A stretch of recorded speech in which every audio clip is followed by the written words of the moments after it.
Welcome back to another episode of Jacksonville Buzz's Buzzworthy Businesses. I'm Steve Strum, and sitting right next to me, the checker to my flag, Dave Permenter. You like that, huh? You know, I do. You got the memo, man. Good like, to see you, know, brother. it's like the yin and the yang thing today.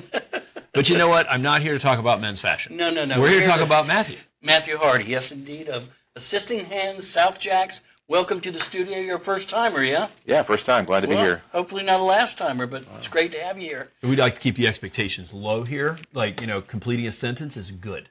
So tell us a little bit about Assisting Hands. Yeah, so we're an in-home care agency, which means we send out caregivers to people's home who need a little bit of help. They want to stay independent. Maybe they've come from a fall. Maybe they're a senior citizen, or maybe they have some ongoing illnesses, and they just need a little bit of help in the home.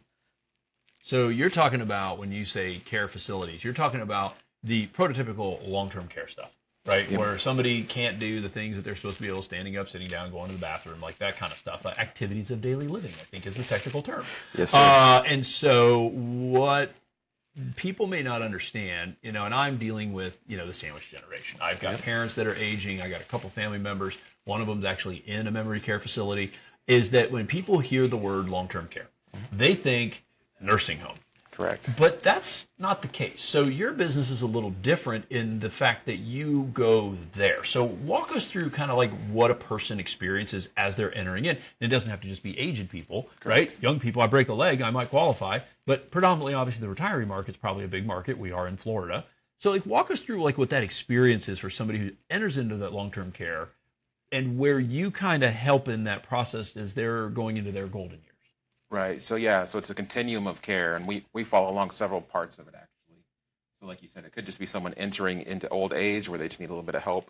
We come in fairly early in the process, but a lot of times after a crisis. Sometimes after somebody's fallen, or sometimes the kids come home for Christmas or Thanksgiving and realize mom and dad aren't eating like they should be, or mom and dad are having issues getting out and about, that kind of thing. So they bring us in to be that support in the home. We come in and we provide that safety and assurance that somebody is there, somebody's checking on them daily, someone's making sure that they're taking their medicine, someone's making sure that they're getting a bath, someone's making sure that they're fed, and that everybody is safe. Sometimes they're worried they've fallen once, they don't want them to fall again, because you get in that cycle where you fall and you fall and you fall, and all of a sudden you've really hurt yourself. So we come along and try to intervene in that cycle, keep people safe, keep people at home. People have invested a lot of money into a house that they've spent their life paying off, and they don't want to leave it to go live in an assisted living facility. They want to age in place in the home, and we give them that ability to do that. We give them the ability to stay where they want to stay and age how they want to age. Yeah, so I guess there's also a positive financial impact for people being able to stay at home rather than being inpatient LTC, long-term care in a facility. Mm-hmm. Do you accept Medicare? Yeah, so we do accept several forms of Medicare. Medicare is not a great payer. Generally, what Medicare is going to provide is about 80 hours a year of in-home care. So if Medicare is your plan for long-term care, that's not the best plan to depend on. That's like a week, a month. Yeah, there's a couple of weeks of full-time care, basically. So what it's used for is coming out of an event. You went to rehab, you hurt yourself, you're coming back home. They're worried about you being safe at home. We come support that couple of weeks at home. Well, knowing that this stuff can be expensive, what's the other ways that you find that people use to fund long-term care or these facilities? Yeah, the stuff that you're doing. So there's several ways. There is long-term care insurance. Some of the population has that from work. Some of the population bought policy years ago, and that can be effective at paying out for us. It can be used for us. It can be used for assisted living, several different scenarios like that. One of the best payers is the Veterans Affairs. So we work with the VA. The VA pays for all kinds of care at home, pays for remodeling your home, pays for ramps, pays for all kinds of things at home. That's awesome. Yeah. That's awesome. Do you have a specific geographic territory that you're limited to? Yeah, so we bought into a franchise, and so we bought a territory with that, and it's in the Clay County, the west side of Jacksonville, and we have a section over kind of the south side, Deerwood, Mandarin area over there as well. That's some decent population centers, and Jacksonville in Florida is one of the fastest growing cities in the nation. And I think, of the, 7 million people that come here a year, we get like a good 10% of that. So, and people are coming from the north. So it's great that you're providing that service. As we kind of take it away, I do have one question. What's the button? The button? The button. The button. Yeah. So the button flip is it around. You know, the button, because I saw. Oh. The button is what you think the button is. It's the help I've fallen and I can't get up button. And why are you wearing that button? So I wear that because we sell these also, and we help provide. It's just a way that we're providing care when we're not in the house. So not only are you doing the services of the feeding, the dressing, the toileting, all of the things that that people need you for, but you're also providing ancillary things. I mean, we are living in the future, man. I mean, it's the craziest thing you've ever seen, right? I mean, Although I'm not even really here. I'm a I've hologram. fallen and I can't get up goes back to my childhood, though. I recall those commercials. But you're forever young.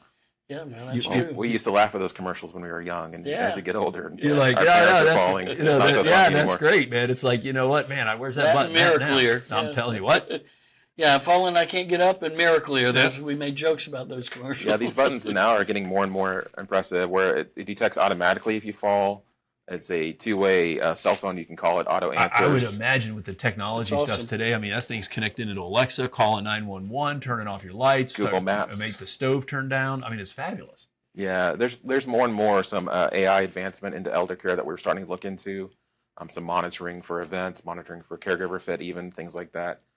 So it's an interesting era to be in as the baby boomers are aging into care, and there's more and more advancements into helping provide care and assistance in an economically feasible way. Because what we're running into is a big problem is providing enough caregivers. It's becoming harder and harder to find caregivers, which means we're going to have to end up paying more and more, which makes the care more expensive. So I think people are looking for smarter ways to provide care without just running the cost up. Well, thank you so much for joining us. And, as somebody who is dealing with that sandwich generation, the boomers are my parents and, my kiddos are driving me crazy. But that's another story. That's another episode. But, dealing with that, right? Knowing that I'm dealing with these things. I'm going to be dealing with these things. Eventually, I'm going to be one of those things. Hopefully not for a very long time. It's really great what you're doing to be able to provide that gap, because not everybody wants to go straight to nursing home. Right. Correct. And that extends their life. And then it also helps them do it at a reduced cost, that's always good for the pocketbook. Yep. What we're going to do is we're going to make sure to put your contact info, because somebody here watching this is like, gosh, you know what? Yeah, it might be time to have that call. So we're going to put your stuff on our website, which is thedailynewsnetwork.com. People can come check you out, book appointments. And so the Orange Park, which is west of Jacksonville, / the south side of Jacksonville area for people outside of Jacksonville. But for those that are in Jacksonville, it's Clay County and then the Deerwood area. Yep, and up into the west side of Jacksonville. Up into the west side of I-10. Yep. So, well, thank you so much for joining us. I think we got it. Is there anything else we got left? No, I think that covers it. Matthew, thank you very much. Yeah, Thank I really you guys. I appreciate appreciate it. Thanks for joining us. You're okay, but these guys right here, right? These are the reasons that we do this thing. So, guys, if you like this episode, you want to learn more about Matthew's company, there's a button down around here. Looks like share. Please consider pushing it. Remember to always live with gratitude.